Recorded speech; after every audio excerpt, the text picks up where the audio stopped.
গনিয়ুন হামিদ।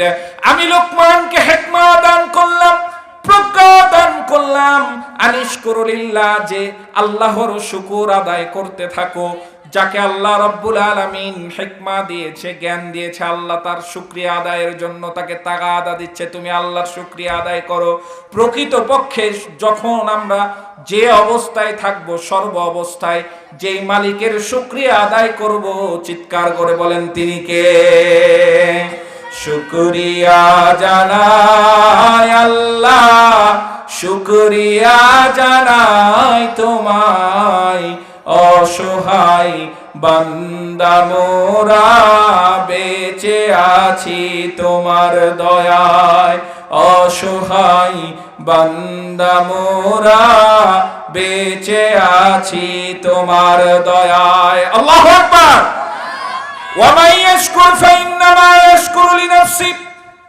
আবার আল্লাহ রাব্বুল আলামিন বলছে, ওয়া মান ইয়াশকুর, বস্তুত যে শুকরিয়া আদায় করে, ফাইন্নামা ইয়াশকুরু লিনাফসি, সে তো তার নিজের জন্য শুকরিয়া আদায় করে। আপনি যখন আল্লাহ তাবারাকা ওয়া তাআলার শুকরিয়া আদায় করবেন, যে নাজ নিয়ামত দ্বারা আপনাকে আল্লাহ বেষ্টন করে রেখেছেন, ওই নাজ নিয়ামত যিনি বাড়ায় দিবেন তিনি কে? আল্লাহ রাব্বুল আলামিন কোরআনুল কারীমে বলছে, লা ইন শাকারতুম লাযিদান্নাকুম ওয়া লা ইন কাফারতুম ইন্না আযাবি লাশাদীদ। আমার ভাইরা, লোকমান হাকিমকে আল্লাহ রাব্বুল আলামিন এমন জ্ঞান দিলেন, এমন প্রজ্ঞা দিলেন। হযরত লোকমান তার সন্তানকে 10টি উপদেশ করেছিল। কয়টি উপদেশ? কয়টি? আরো জোরে। এই 10টি উপদেশ আল্লাহ তাবারকা ওয়া তাআলার এত পছন্দ হয়েছে, কিয়ামত পর্যন্ত উম্মত যেন এইটা থেকে ফায়দা নিতে পারে, লাভ নিতে পারে। এই জন্য আল্লাহ রাব্বুল আলামিন কোরআনুল কারীমে কোড করে রেখে দিয়েছেন। বলেন না সুবহানাল্লাহ। আমার ভাইরা, 1 নাম্বার সংক্ষেপ ভাবে আপনাদেরকে আমি শোনায় দিই।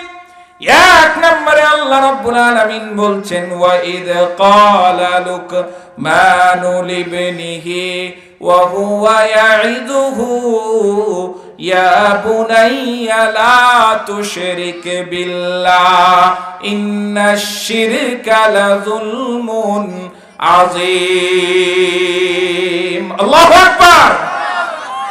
দেখেন, বাবা যারা আছে আর ভবিষ্যতে যারা বাবা হবেন, ভবিষ্যতে যারা, এখন থেকে কিন্তু উত্তম বাবা হওয়ার জন্য, আদর্শ বাবা হওয়ার জন্য এখন থেকে প্রস্তুত নিতে হবে যুবকরা, ঠিক কিনা?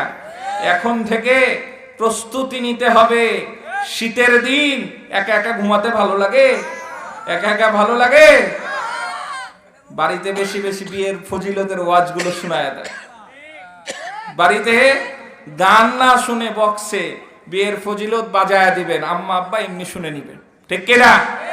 যথা সময়ে যুবকদের বিয়ে দিতে হবে, কারণ যে যথা সময়ে বিয়ে না দিলে জেনায় তারা আক্রান্ত হয়ে যাবে। বলেন ঠিক কিনা? এই জন্য আমরা জেনা করব না, জেনা থেকে বেরিয়ে আসতে হবে, নিজে বেরিয়ে আসবো, নিজের সন্তানদেরকে হেফাজত করবো ইনশাআল্লাহ। ইনশাআল্লাহ। আপনিও বিয়ে করবেন নাকি? আপনি করবেন? করবেন না? করবে, করবে, মুজাহিদ আছে, করবে ইনশাআল্লাহ।